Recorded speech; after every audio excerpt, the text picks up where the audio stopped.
Pacifica, this is Democracy Now! This is Troy's fourth death warrant and the fourth time being put up for execution. Some courts have given him relief and others have denied him. And so we're back at the same spot where they're trying to execute Troy. Troy Davis is set to die Wednesday at 7, unless the Georgia Board of Pardons and Parole changes its mind. We'll speak with Reverend Jesse Jackson, who joins the Pope, former President Jimmy Carter, Archbishop Desmond Tutu, and former FBI Director William Sessions, calling to keep Troy Davis alive. We'll also talk about Republican efforts to defeat Obama's proposed millionaires tax, even as 1 in 6 Americans live in poverty. This is not class warfare. It's man. Then, don't ask, don't tell is history. I am telling you that the era and the time for asking is over. I am not asking anymore. I am telling. Terry's long-standing ban on openly gay and lesbian service members officially expired at 12:01 a.m. Eastern Time today. We'll talk with Aaron Belkin. He wrote How We Won, Progressive Lessons from the Repeal of Don't Ask, Don't Tell. Then a U.S. appeals court rules oil giant Chevron cannot escape an $18 billion fine for massive pollution of the Amazon rainforest. Chevron's appealing the decision in Ecuador. We'll speak with Atosa Sultani, Executive Director of Amazon Watch. All that and more coming up. Welcome to Democracy Now!, democracynow.org, The War and Peace Report. I'm Amy Goodman. At least 9 people were killed today in Yemen as government troops shelled a protest camp in the capital of Sana'a. Witnesses say at least 3 missiles struck the camp just after morning prayers at around 5 a.m. Government snipers have also been shooting protesters from the rooftops. At least 60 people have died in Yemen since Sunday, making it the deadliest period since the anti-government protests began 8 months ago. Medical personnel in Sana'a have been overwhelmed trying to care for protesters injured in the government attacks.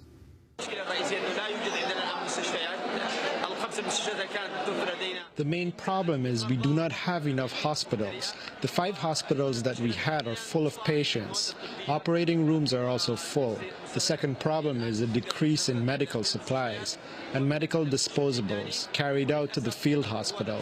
Unfortunately, the government forces prevented medical supplies from reaching the field hospital.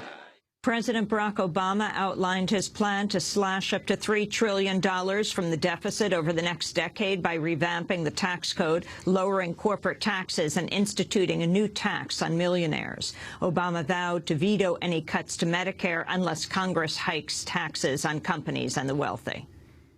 I will not support any plan that puts all the burden for closing our deficit on ordinary Americans. And I will veto any bill that changes benefits for those who rely on Medicare but does not raise serious revenues by asking the wealthiest Americans or biggest corporations to pay their fair share. We are not going to have a one-sided deal that hurts the folks who are most vulnerable. President Obama also called for changes to the nation's tax code. Our tax code shouldn't give an advantage to companies with the best connected lobbyists. It should give an advantage to companies that invest in the United States of America and create jobs in the United States of America. And we can lower the corporate rate if we get rid of all these special deals. So I am ready, I am eager to work with Democrats and Republicans to reform the tax code to make it simpler, make it fairer, and make America more competitive. The military's long-standing Don't Ask, Don't Tell policy banning openly gay and lesbian service members expired today just after midnight. Since the policy took effect under then-President Clinton in 1993, more than 13,000 gay and lesbian service members have been expelled from the armed services for revealing their sexual orientation. Shortly after the policy expired, one gay service member, Navy Lieutenant Gary Rose, celebrated by marrying his longtime partner, Dan Sweezy, at a ceremony in Vermont. A new study from Northeastern University has found a record 37% of young families with children were living in poverty last year. The report comes just a week after the U.S. Census Bureau revealed the number of people living in poverty last year surged to 46.2 million, 1 in 6 Americans, the highest number since the Bureau began tracking such data more than 50 years ago. Northeastern professor Andrew Sum said, quote, young families with children are now 6 times as likely to be poor as elderly families. This is a major generational change. From a public policy standpoint, we should be very deeply troubled by this, he said. In its latest bid to prevent a United Nations vote on Palestinian statehood, Israel's attempting to set up a meeting in New York this week between Palestinian Authority President Mahmoud Abbas and Israel's Prime Minister Benjamin Netanyahu. Abbas earlier said he was willing to meet Netanyahu, but was determined to push ahead with a bid for UN recognition of a Palestinian state. The last round of talks between the Palestinians and Israel broke down a year ago. Secretary of State Hillary Clinton said the United States remains opposed to the Palestinian statehood bid. We are engaged in extremely intensive, ongoing diplomacy, reaching out to not only the parties, but to all of the people who are here for the UN General Assembly. And we continue to believe and are pressing the point that the only way to a two-state solution, which is what we support and want to see happen, is through negotiations. And no matter what does or doesn't happen this week, it will not produce the kind of outcome that everyone is hoping for. So we're going to stay very much engaged and focused.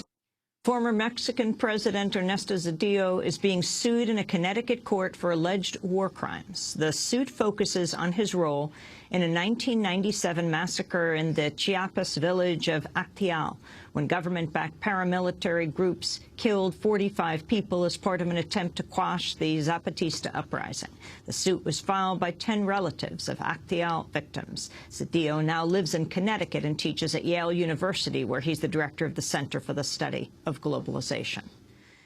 A pair of men who worked as confidential sources for the FBI in El Paso, Texas, claimed their whistleblowing efforts have led to threats and intimidation and the end of the investigations they were contributing to.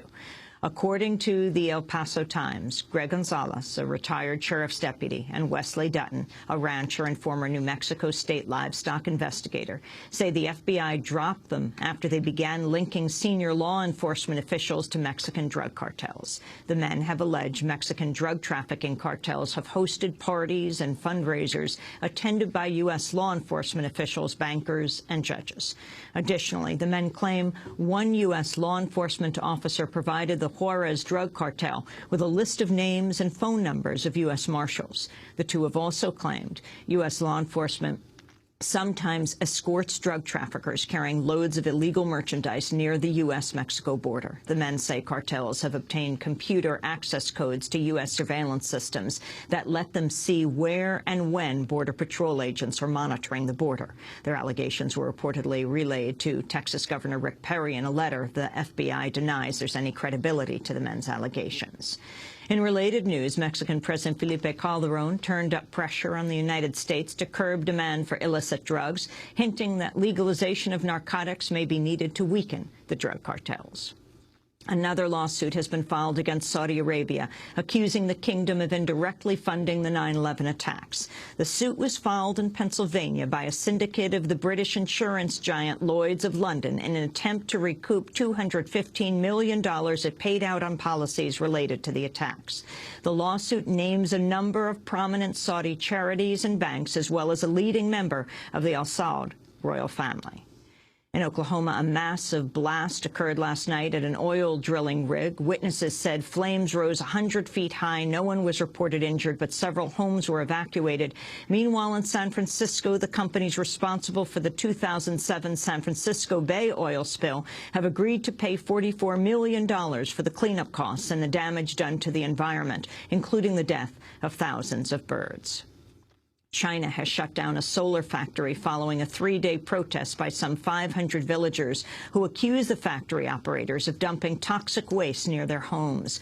Pollution from the site was also blamed for the deaths of large numbers of fish in a nearby river. Liang is a climate and energy campaigner with Greenpeace.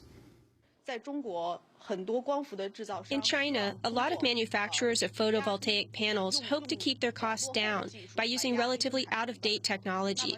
Doing this is no different to drinking poison when you're thirsty, as it will greatly harm the future development of photovoltaic technology. But generally, we believe that by using more advanced manufacturing technologies, the pollution can be eliminated. In voting news, the U.S. Justice Department has accused the Texas Republican-controlled State House of violating the Voting Rights Act by adopting congressional and legislative districts for the 2012 election that disenfranchised minority voters. Texas governor and presidential candidate Rick Perry signed off on the redistricting maps earlier this year.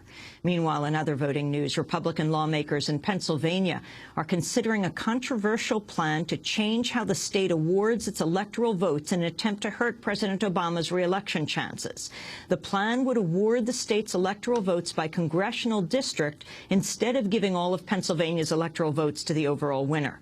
No Republican presidential candidate has won the state since 1988, but many of the congressional districts lean Republican. Some analysts say the plan could backfire for Republicans. Former independent presidential candidate Ralph Nader is leading a new call to recruit liberal candidates to mount a primary challenge against President Obama next year. Nader accused Obama of turning his back on his liberal base and its progressive agenda. Other backers of the effort include Cornel West, Gore Vidal, and the singer Michelle Schacht. In an interview with the Los Angeles Times, Nader said it was, quote, very unlikely he would run for president again. Hundreds of schools in Madrid have shut down due to a 2-day strike called by the city's public secondary school teachers. The teachers are protesting against government plans for a new round of layoffs and longer hours for teachers who keep their jobs. Carmen Guaita is a vice president of the Teachers Union. In 1 year,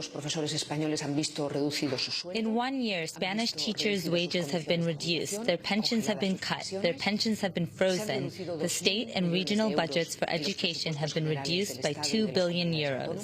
In labor news, a teacher strike in Tacoma, Washington has forced the city's schools to remain closed for a 6th day. The teachers have decided to continue the strike despite a court order to return to work. Key issues for the striking teachers include pay, class size, and how job transfers are handled. And here in New York, hundreds of activists remain camped out in the financial district for a 4th day as part of an action called Occupy Wall Street. Police made 6 arrests on Monday, mostly during an impromptu march on Wall Street. Jason Amadi was one of the protesters arrested. I was chalking on the sidewalk when I was surrounded by police officers, and they told me to put my hands behind my back, and they cuffed me and they took me to the police station. And I was really upset by this, but really what it did was it empowered me to continue to be here, because this is more about our government being taken by the banks and exploiting all of us. This is about our First Amendment rights, our right to assemble, and really just taking back our government for the people. And those are some of the headlines. This is Democracy Now!, democracynow.org, The War and Peace Report. I'm Amy Goodman.